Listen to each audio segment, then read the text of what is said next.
ಕಾಯವೆಂಬ ವನಿತೆಗೆ ಆತ್ಮನೆಂಬ ಪುರುಷನು ನೋಡ.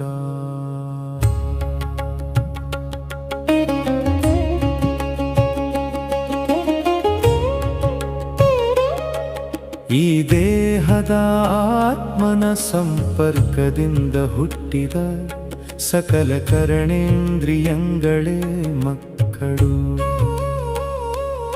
ಇದೇ ಸಂಸಾರವೆಂಬುದನರಿಯದೆ ಬಹಿರಂಗದಲ್ಲಿ ನಾನು ಹೊನ್ನು ಹೆಣ್ಣು ಮಣ್ಣು ಬಿಟ್ಟು ವಿರಕ್ತನಾದೆನೆಂಬ ಅಜ್ಞಾನಿಯ ಪರಿಯ ನೋಡ. ಇದು ವಿರಕ್ತಿಯೇ ಅಲ್ಲ.